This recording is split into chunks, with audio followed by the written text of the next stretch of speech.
with Aditya. Weekly Show.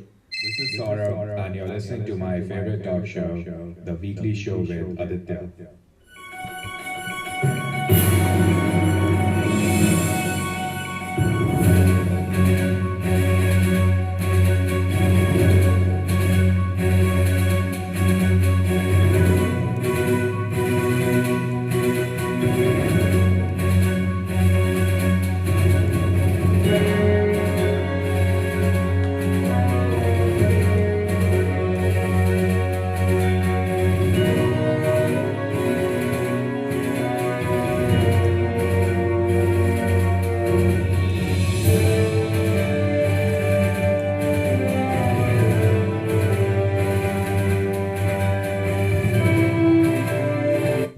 This is episode 327 on the 17th of February 2021, and I welcome you to this beautiful Wednesday morning.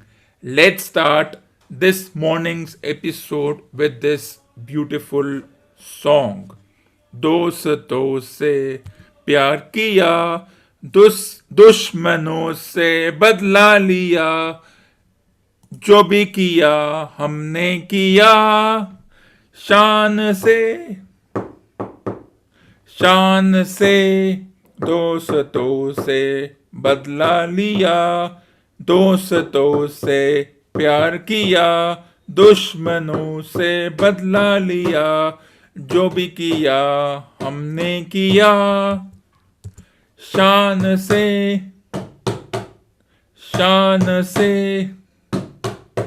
दोस्तों से बदला लिया, दुश्मनों से प्यार किया, दुश्मनों से बदला लिया, जो भी किया हमने किया, शान से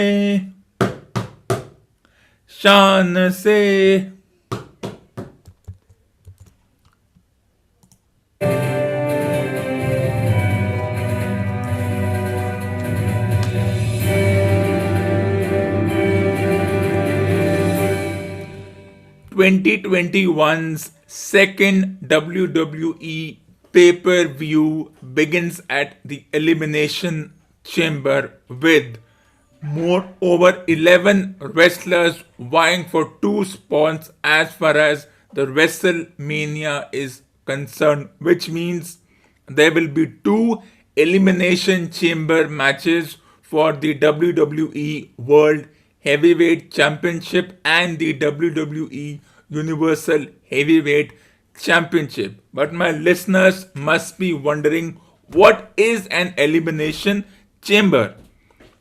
In an Elimination Chamber, 2 competitors begin the match in the ring with a cage surrounding the squared circle and 4 other competitors in pods surrounding the ring. Every 5 minutes, one of the 4 remaining competitors is chosen randomly to enter the match. Competitors are eliminated via pinfall or submission until one is left standing as the winner. And in this case, there are 2 caveats. As I said, one of the matches is for the WWE World Heavyweight Championship, where Drew McIntyre will defend his championship versus former champions in Randy Orton, AJ Styles, Jeff Hardy, Sheamus, and Kofi Kingston. As seen in the previous Raw episode, it has been determined as Kofi Mania 2. Remember, Kofi Kingston, a former World Heavyweight Champion, went on to win at WrestleMania versus Daniel Bryan to secure his first ever WWE World Heavyweight Championship. So here there are two scenarios. McIntyre needs an opponent at WrestleMania. But unlike the match for Roman Reigns, where he won't be competing in the the Elimination Chamber match, he will be waiting for the winner of the Elimination Chamber match. McIntyre has to defend the title against five, five other WWE wrestlers in Randy Orton, AJ Styles, Jeff Hardy, Sheamus, and Kofi Kingston. And in this case, the wrestler who has the last spot has an advantage as other wrestlers are exhausted, and it could be a possibility that by the time the last wrestler comes into the match, Drew McIntyre could well be eliminated from the match and there could be a new champion. Or, well, Drew McIntyre's year, which started in 2020 by winning the Royal Rumble, continue into 2021 as he ascends towards his second WrestleMania match and completing over a year as far as winning the title is concerned. Now let's look at how the scenarios go out. All five of the other men in the match are former world champions.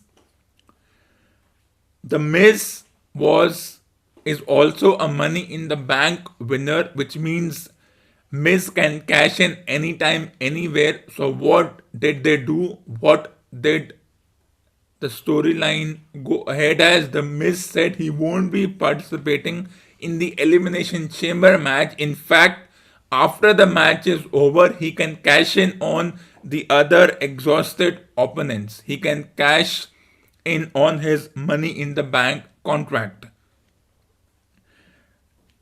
This means that Sheamus and McIntyre, their friendship, which eventually transpired into a rivalry, is now getting heated.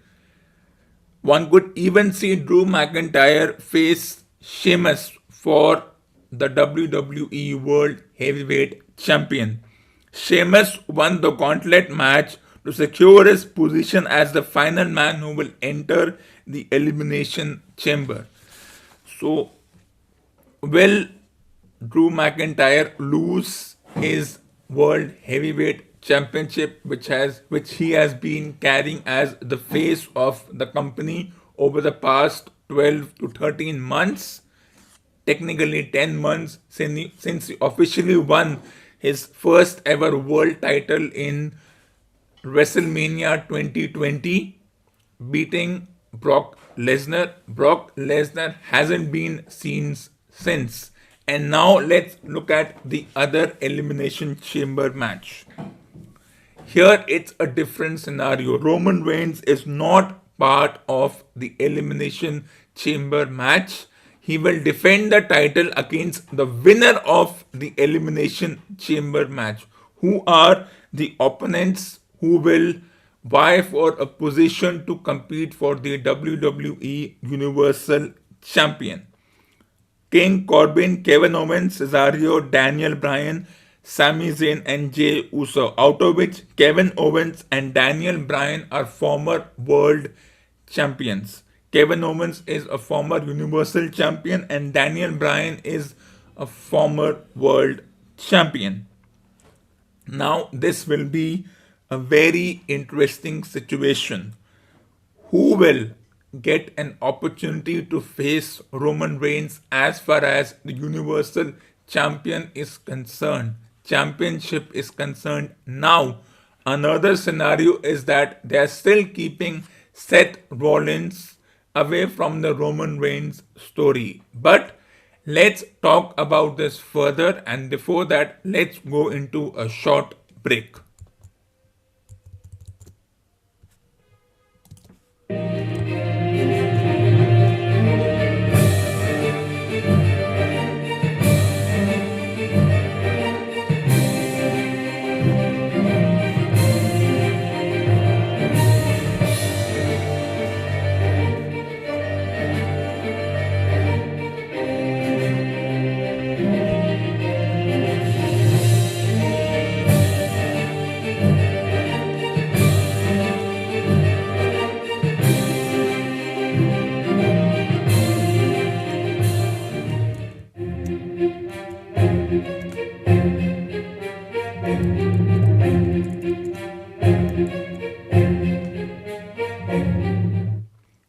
Welcome back after the break. The Elimination Chamber match, two championships, two champions, a possibility of them losing that title even before they headline WrestleMania. Now, the scenario is that they want Edge to face Roman Reigns at WrestleMania, and therefore the Elimination Chamber match was created for Drew McIntyre. But unlike Roman Reigns, he will have to defend his title against five other qualified wrestlers. Any five, any six of these could emerge. They could Randy Orton looking for his 15th world title, Jeff Hardy who has been waiting for a long time, Sheamus, Kofi Kingston, AJ Styles. Any of these six individuals could have a chance to win a world title, World WWE World Heavyweight Championship.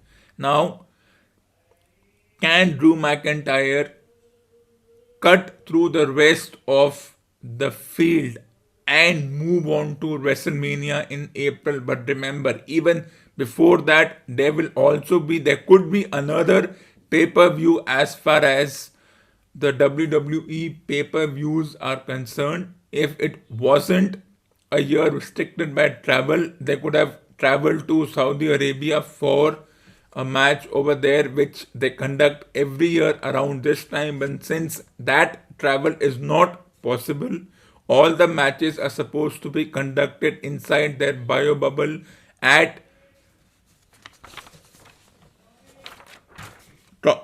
inside the Thunderdome at Tropicana Field in Saint Petersburg in Florida. This basically means that will there be a third pay-per-view? There is a possibility of a third pay-per-view event happening. But apart from the WWE World Heavyweight title and the WWE Universal title, are there other matches in this particular event? There is also the Women's Championship, the United States Championship, and a possibility of an Intercontinental Championship, which means Matt Riddle goes one-on-one against Bobby Lashley for the United States Championship. Though I am surprised Bobby Lashley was not part of the Elimination Chamber event. The one match I would like to see is Bobby Lashley versus Roman Reigns. Why? Because both these individuals who have turned heel over the past couple of months, over the past year, have individuals like MVP and Paul Heyman in their corner as their associates, as their more cognitive and intelligent associates who are guiding them to unleash their most brutal self. So a Roman Reigns versus Bobby Lashley match could have been a big possibility, but that's not happening. And which of the 5 or 6 individuals in the Universal title Elimination Chamber match have a chance? Well, all 6 are equally good wrestlers.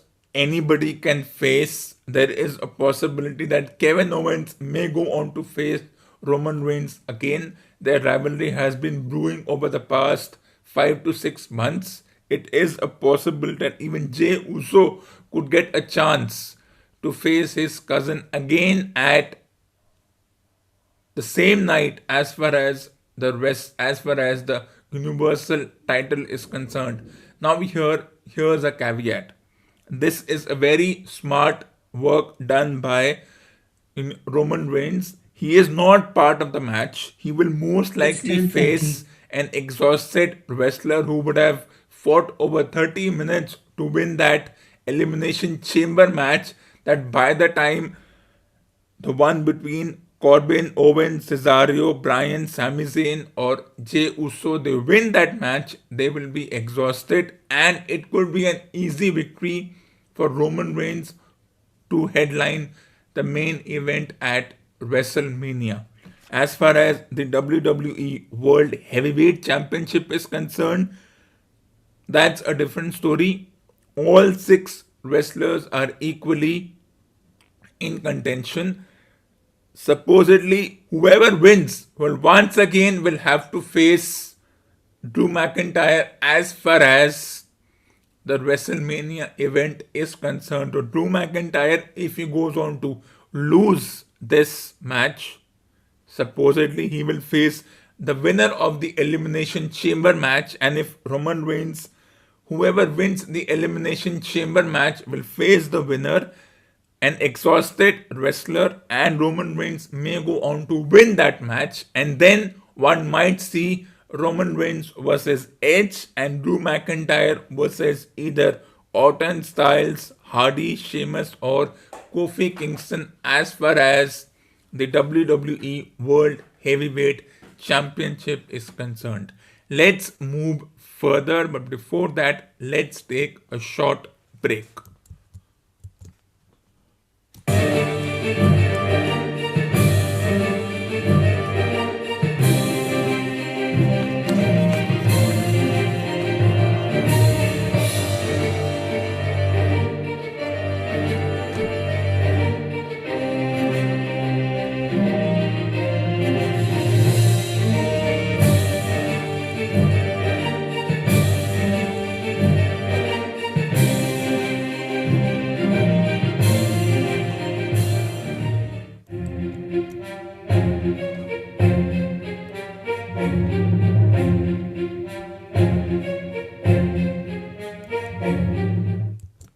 Welcome back after the break.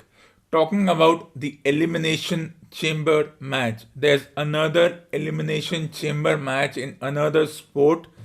Those who saw yesterday's match, India went on to win the match and beat England by over 300 runs and squared the series at 1-all, which means both India and England now have a chance to main event at the Test World Cup in the finals of the Test World Cup against New Zealand. How did New Zealand go on to win and secure a spot? Because Australia opted out of a tournament versus South Africa, which allowed New Zealand to be qualified for the final of the Test World Cup, headlining the main event. Now, all the three teams in Australia, England, and India have a chance. But before that, let me tell you a little secret.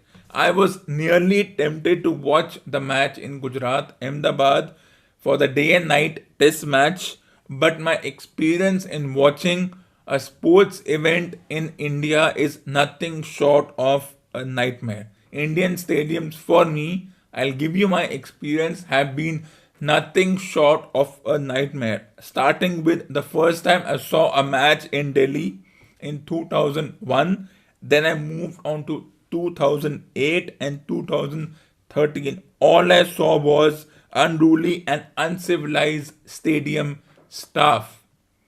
The seats were back-breaking. The food available was stale, stinking.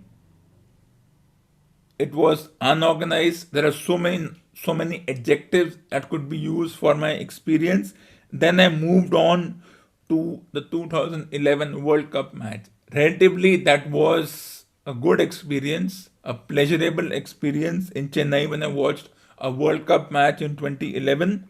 Even the one in 2013 in Mohali, the staff was civilized and polite, but the experience in Pune made my final decision as to never watch a match as far as Indian stadiums are concerned. I do not know what experiences people have watching matches in stadiums outside India, whether it's hockey, football, baseball, Super Bowl, NBA, whatever the matches are, but my experience in watching matches in India have never been short of a nightmare, with the exceptions being 2011 in Chennai and 2013 in Mohali. The 2017 Pune match, if I can give you in short, the distance from the stadium to the from the hotel to the stadium was over an hour. The signboards were not properly put so that the audience could reach on time. The parking was also disorganized. Then there was a huge long walk from the parking to the stadium. And then reaching the stadium, the seats were back-breaking. In fact, the experience of the driving experience was not at all a pleasure, because on the ticket they never said that it is a long distance. There were no signboards, there were no plan Bs. The authorities did not know how to make sure that the people driving their own private vehicles would reach the stadium. There would be separate parking spots for private vehicles and those coming in buses. And then the food, the time spent, the 2 hours from the stadium to the hotel, I decided I will never watch a match in an Indian stadium again. But talking about the match, in an elimination chamber situation that beckons all the three teams to main event the World Test Final, the World Test Cup Final, let's look at the scenarios as to how the three teams stand. The series is squared at 1-1. India need to win the series by any margin, which means they need at least a draw and a win in the remaining test. They started the series requiring minimum of 70 points to go past Australia's points percentage. That meant they needed at least a 2-1 series win. With the series currently level at 1-1, India will be through to the final if they win 2-1 or 3-1. Yes, a realistic chance. What about England's chances? England needed to win by a margin of 3-0, 3-1 or 4-0.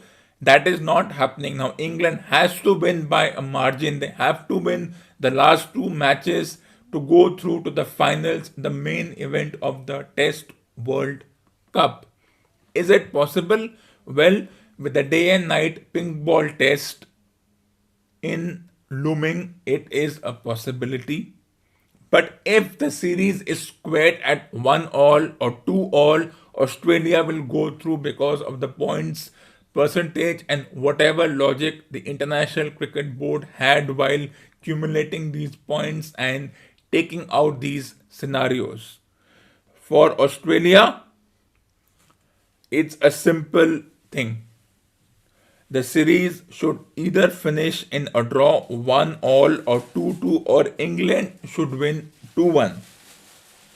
But Australia are now waiting on the performance of these two teams to make sure that they go through. And this never works because this has happened so many times in a normal competition. This is a long drawn 2-year effort in which India have won a few, lost a few. But I did not like the fact that when Australia forfeited their tour to South Africa, it meant that New Zealand were given a spot automatically. How it happened, it still baffles me. The accumulation and the mathematical aspect of this is complicated. But before we go further, let's take a short break.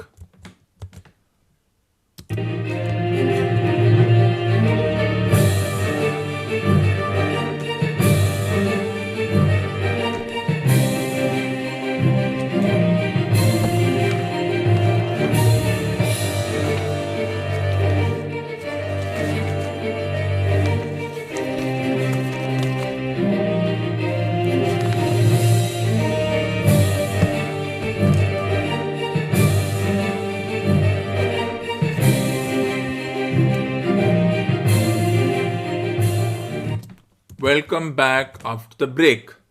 Now, with so many permutation and combinations, with India needing to win 2-1, England needing to win 3-1, or if England wins 2-1, Australia go through, so many complicated mathematical cumulative points happening. It even becomes a situation where it's more than just winning. With the series at 1-all, now let's discuss yesterday's match. Did India do well? Of course, if you win a match, whether it's a singles competition or a team competition, and with a spot in the main event, the final of the Test World Cup looming, why wouldn't you praise the performance? Of course, it's a good performance.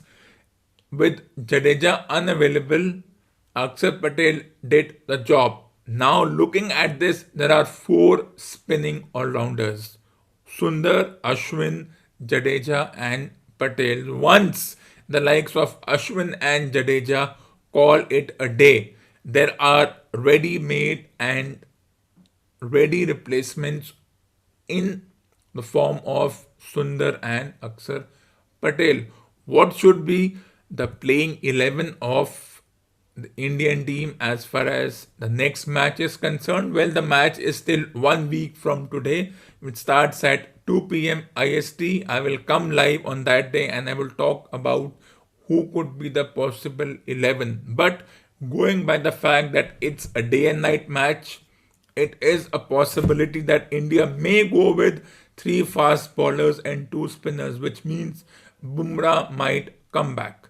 And then Ashwin and Akshar Patel will be the two all-rounders in the team, but it will be a different scenario with Pant, Rahane, Rohit, Shuman, Kohli as the 11 people, which means Hardik Pandya once again misses out as far as his spot is concerned because of the fact that he's unable to bowl. Now the strategy could be that England are not bowling Ben Stokes because they want him to bowl in the day and night situation. Now I don't know what is the distance between the stadium and the city. Is the stadium inside the city or far away from the city? But it means that if you want to start the match at 2:30 and the audience wants to watch each and every moment, that is right from 2:30, to reach the stadium they will have to at least start at 12:30 from their houses because of all the protocols associated with the illusionary virus and all the security lines, the mask wearing, and all those pseudo things that people will have to follow. So 12:30 they will have to move from their house, and if they watch the entire match, then if the match ends at 9:30 or 10 p.m. local time, then it means that they will reach their homes not before 12:30 as far as the distance is concerned. So yes, it could happen in other countries also, that is not known, but looking at all the pseudo protocols that are to be followed, it will be a nightmare in a day and night or afternoon night test match. Let's take a short break and move into the final section of today's episode.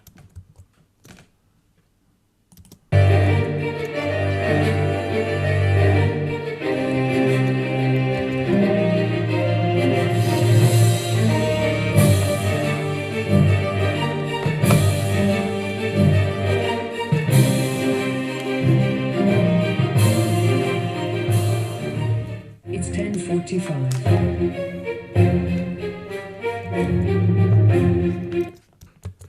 Welcome back after the break.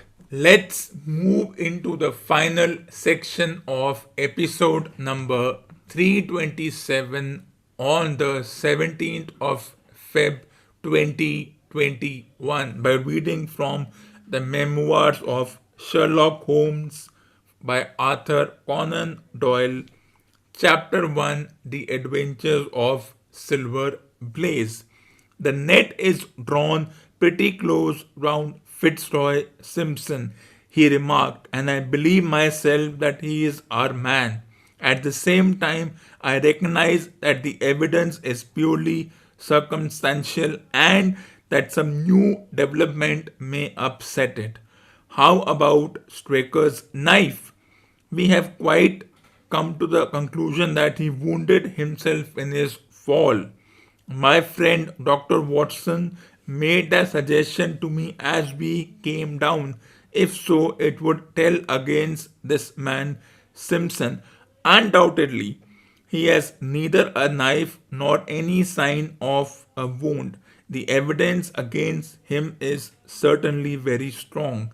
He had a great interest in the disappearance of the favorite.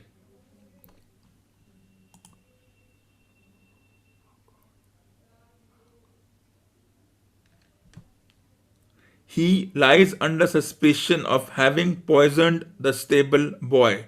He was undoubtedly out in the storm. He was armed with a heavy stick and his cravat was found in the dead man's hand. I really think we have enough to go before a jury.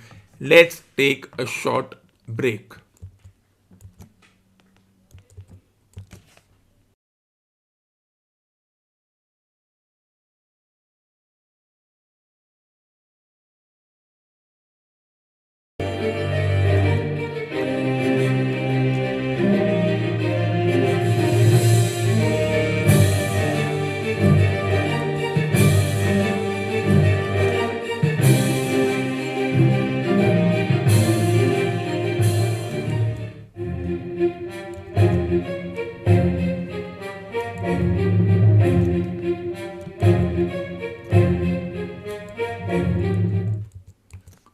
Welcome back after the break.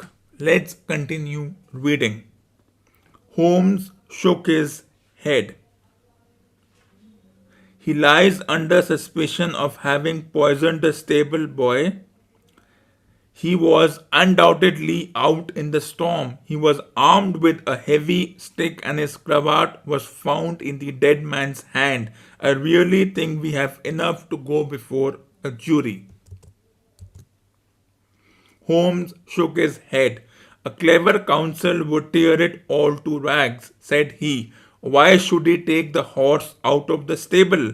If he wished to injure it, why could not he do it then? Has a duplicate key been found in his possession?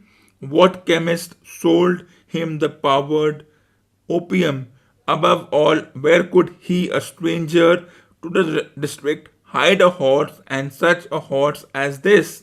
What is his own explanation as to the paper which you wished the maid to give to the stable boy? This ends episode number 327 on the 17th of Feb 2021. For more awesome content, tune into the next episode of the weekly show.